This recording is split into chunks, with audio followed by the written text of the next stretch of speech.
नमस्कार, आप देख रहे हैं मोबाइल न्यूज 24। मैं हूं नीरज कुमार। वक्त हो गया है आज के ताज़ा खबरों का।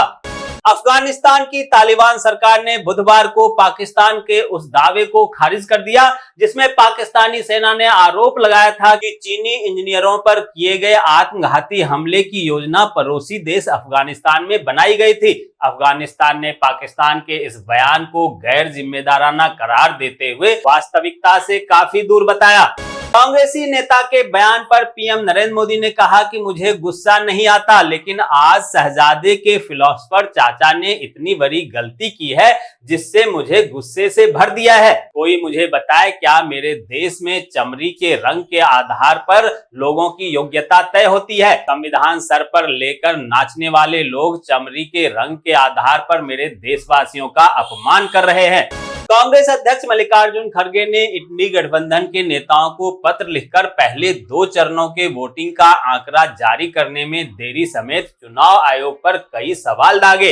इंडी गठबंधन के वरिष्ठ नेता शरद पवार को लिखे पत्र की प्रति खड़गे ने अपने एक्स पर पोस्ट जारी करते हुए कहा कि हालिया घटनाक्रम में जाहिर है कि चुनाव आयोग की विश्वसनीयता अब तक के सबसे निचले स्तर पर है।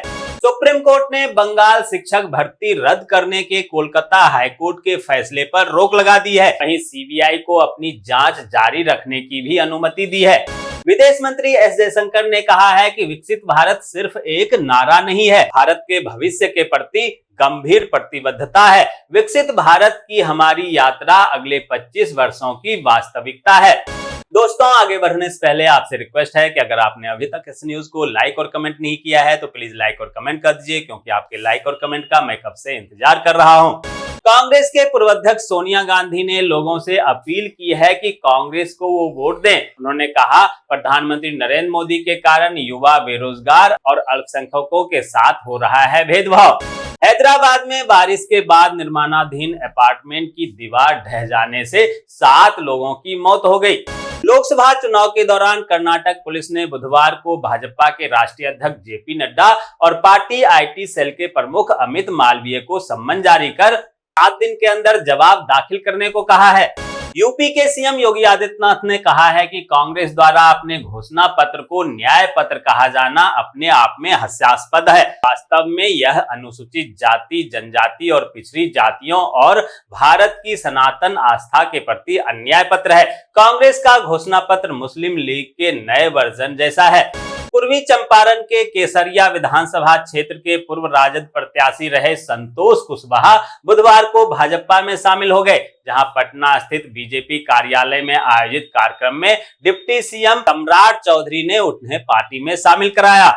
दिल्ली हाईकोर्ट ने उस याचिका को खारिज कर दिया है जिसमें दिल्ली के सीएम अरविंद केजरीवाल के लिए जेल से दिल्ली सरकार चलाने के लिए उचित व्यवस्था किए जाने की मांग की गई थी। इसके साथ ही अदालत ने याचिकाकर्ता एडवोकेट श्रीकांत प्रसाद पर 1 लाख रुपए का जुर्माना भी लगाया। बठिंडा से भाजपा प्रत्याशी और आईएएस परमपाल कौर की मुश्किलें उस दौरान बढ़ गई जब पंजाब सरकार ने उन्हें फिर से ड्यूटी ज्वाइन करने का नोटिस जारी किया। सरकार ने उनका इस्तीफा नामंजूर कर दिया है। नोटिस में कहा गया है कि रूल 16(2) में स्पष्ट है कि 3 माह का पीरियड माफ करने की शक्ति राज्य सरकार के पास है। हरियाणा में लोकसभा चुनाव के बीच सत्ता पक्ष और विपक्ष के बीच बयानबाजी जारी है, जहां आज पूर्व डिप्टी सीएम दुष्यंत चौटाला ने पत्रकार वार्ता में कहा कि सरकार बहुमत साबित करे, नहीं तो सीएम को नैतिकता के आधार पर इस्तीफा दे देना चाहिए। उत्तराखंड के सीएम पुष्कर सिंह धामी के सचिवालय में वनाग्नि नियंत्रण के संबंध में पूर्व में दिए गए निर्देशों की समीक्षा करते हुए लापरवाही बरतने वाले वन विभाग के 10 कर्मियों के विरुद्ध अनुशासनात्मक कार्रवाई सुनिश्चित की गई, जहां जंगल की आग को कम करने के उद्देश्य से पिरूल को एकत्रित करने के लिए पिरूल लाओ पैसे पाओ मिशन को शुरू करने हेतु अधिकारियों को निर्देश भी दिया गया। झारखंड मंत्रालय स्थित ग्रामीण विकास विभाग के दफ्तर में ईडी की छापेमारी चल रही है, जहां मंत्री आलमगीर आलम के निजी सचिव संजीव लाल भी कार्यालय में मौजूद है। वहीं ईडी के अधिकारी ग्रामीण विकास विभाग के सभी टेंडर से संबंधित दस्तावेज खंगाल रहे हैं। मध्य प्रदेश के बैतूल जिले के मुल्ताई विकास खंड में मंगलवार देर रात मतदान कर्मियों को लेकर लौट रही एक बस में अचानक आग लग गई। आग इतनी तेजी से भड़की कि मतदान कर्मियों ने जैसे तैसे कूदकर जान बचा लिया। हालांकि वे मतदान सामग्री नहीं निकाल पाए और मौके पर ही ईवीएम वीवीपैट जलकर राख हो गया।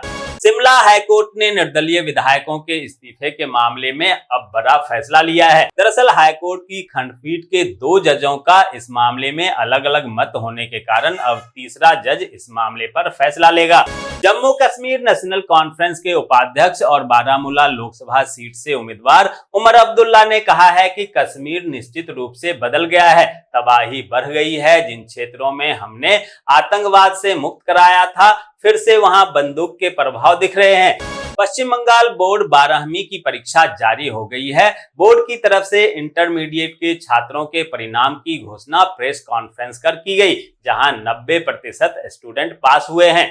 बॉम्बे हाईकोर्ट ने बुधवार को औरंगाबाद जिले का नाम बदलकर छत्रपति संभाजी नगर और उस्मानाबाद का नाम धराशिव करने के महाराष्ट्र सरकार के फैसले को चुनौती देने वाली याचिका को खारिज कर दिया। मुख्य न्यायाधीश DK उपाध्याय और न्यायमूर्ति आरिफ डॉक्टर की खंडपीठ ने कहा कि राज्य सरकार द्वारा जारी अधिसूचना में किसी हस्तक्षेप की आवश्यकता नहीं है। राजस्थान में सब इंस्पेक्टर भर्ती परीक्षा पेपर लीक मामले में हाईकोर्ट ने अहम टिप्पणी की। अदालत ने गृह सचिव, पुलिस महानिदेशक और राज्य लोक सेवा आयोग RPSC को नोटिस जारी किया है। अदालत ने कहा है कि फर्जीवाड़े से नियुक्ति लेने वालों को हटाकर योग्य उम्मीदवारों का चयन क्यों नहीं किया जा रहा है। गुजरात के सौराष्ट्र में बुधवार को दोपहर भूकंप के झटके महसूस किए गए, जहां भूकंप की तीव्रता 3.4 मापी गई।